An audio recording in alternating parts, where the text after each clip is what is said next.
Would anyone like to ask the first question for Charlie? Patrick Saunders, go ahead. Charlie, how are you today? Good. How are you? I'm fine, thanks.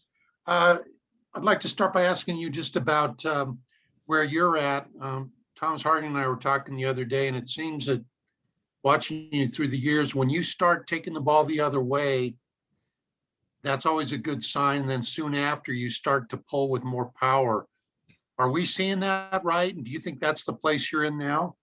I think things are trending in the right direction. It's good to see some hits happen on the road here.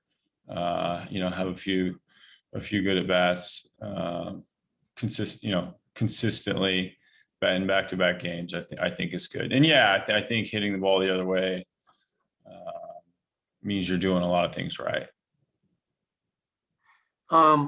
Just to double check and make sure, since we're not in the clubhouse and really don't get to talk to you guys that often, during your kind of April mini slump there, did you have any physical ailments, anything that was preventing you from being the typical Charlie, or was it just that you weren't connecting like you wanted to?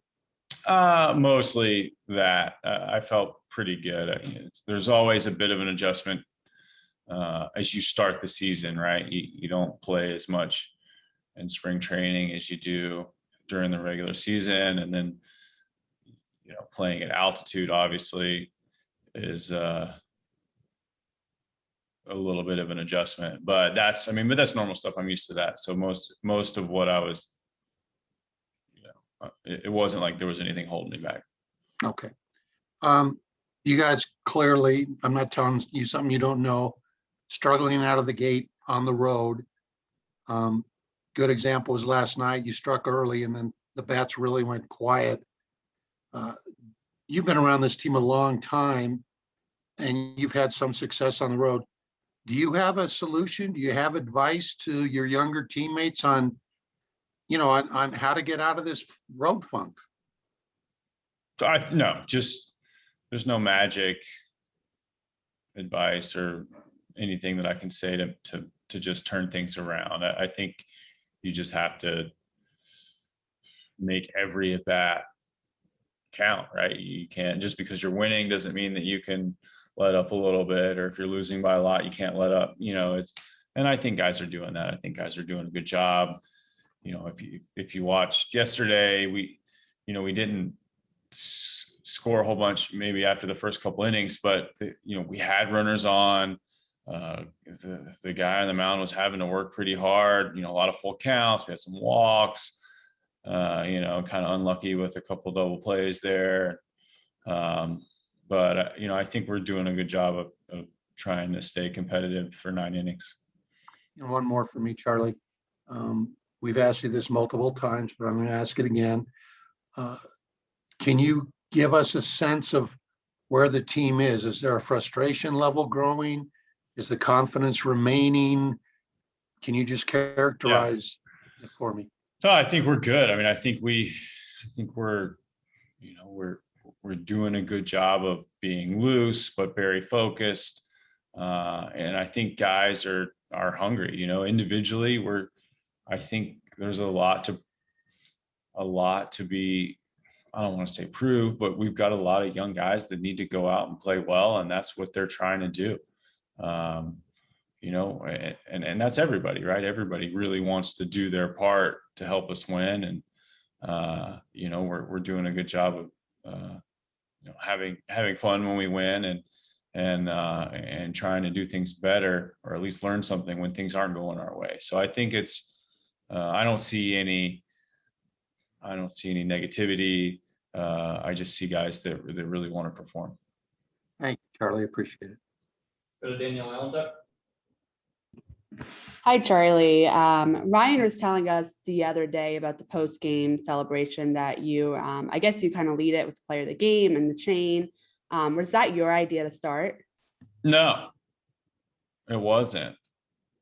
I'm not sure exactly where it came from. We started it a little bit last year, but I think it's something nice to bring everybody together and kind of recognize some things that have happened on a positive side when we have a nice team win. Thank you. Go to David LaRoe from Fangraphs. Hey, Charlie, you have obviously faced a lot of nasty pitchers over the years. Who have you faced this year that you maybe weren't really familiar with, that you walked away thinking, man, this guy's got really good stuff? DeGrom's pretty good. I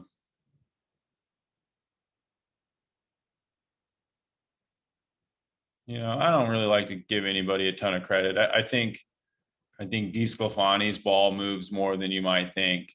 It seems like it San Francisco obviously helps that pitching there. But his ball moves a lot. I mean, that's pretty, outside of that, guys are everybody's got good stuff now, though. You don't, like, you can't pitch in the big leagues anymore unless you have good stuff. Like, how many guys are out there with finesse? You don't see it anymore. It's not around. So everybody has good stuff, it seems like. Yeah, quick follow-up. Why San Francisco, specifically when you mentioned DeSclafani? It's the best pitcher's park in baseball, in my opinion. I don't know what it is. Maybe it's the constantly moving air or something, or just the fact that it's, right there at sea level. There's just so much air resistance to make the ball move. I mean, it just, even compared to, like San Diego or LA, it seems like balls move more there than they do anywhere else in the country. You see the same pitcher in Denver. I mean, it's night and day difference, right? But it's for that reason. It's hard to hit there. Easier to pitch there, in my opinion. Go to Kevin Henry. Hey, Charlie, I also wanted to ask you about the chain and the post-game celebration as well. Is it something that gives you all something to look forward to after a good performance? And is it good with a younger team to have something like that brings everybody together? Or what do you see as the main significance for it? Yeah, it's fun. I mean, you get everybody together and everybody really cares about the game. And it's nice to be able to have like an outward expression of celebration or fun when things go well, right? It's so hard. There's so much failure that sometimes you forget that one win is a big deal, right? Like, ultimately, that's all you got to do. Just do that as many times as you can. And so I think you can't only beat yourself up when things don't go well. You got to also reward the guys when we have a win. Is there a time that's almost a reminder that it is a game as well? I mean, obviously a business and everything else, but still a game. Yeah, it's still a game. I think you have to enjoy it. You need to have fun doing it. And if you're doing those two things, then you're going to work harder at it and try to find a way to win, more so than if you were not having any fun. And then also, I do think it's important to realize that while some individuals may not have played well, it's ultimately about the team success. And so I think it helps guys if you didn't do well, you still realize, like, hey, we're here trying to win as a team. And you it pulls you away from, that inward perspective. Thanks, man. I appreciate it. I would go to Owen Perkins, the last question. Yeah, I've got a couple.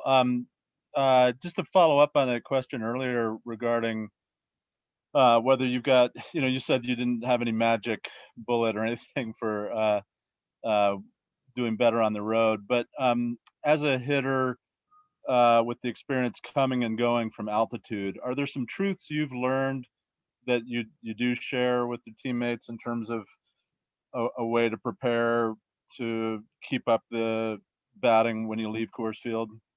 Absolutely. There's things when I was younger, I didn't make the connection. Like, like I was noticing things were happening, didn't know why.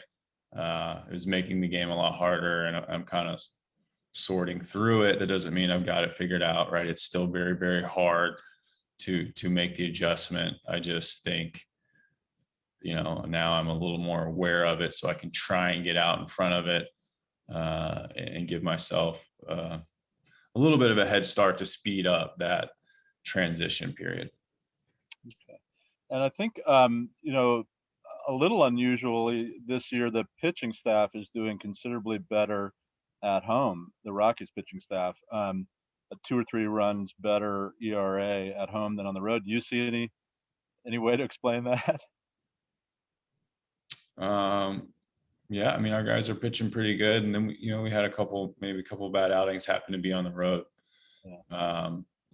But I think our guys are throwing the ball pretty well, right? Like you've got some outlier outings, but I think by and large, the starting pitching's been pretty good, and our bullpen has also been pretty good. So I think we're in a good position to have those guys continue to do well for us going forward.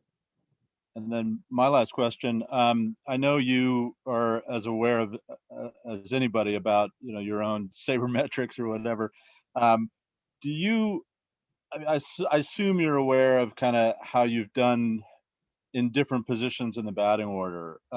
Does that result, that number, that batting average or whatever that goes along with different places in the batting order, does it mean anything to you? Is there something to it?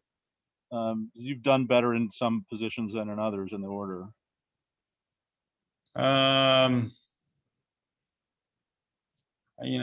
don't read into it a whole lot. I don't think, pitchers are still trying to get you out no matter where you hit in the order.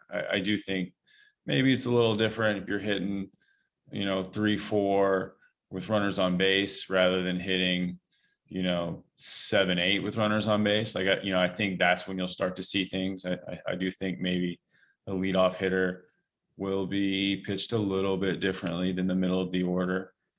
But outside of that, I don't read into it too much. Okay, thank you. Anything else for Charlie?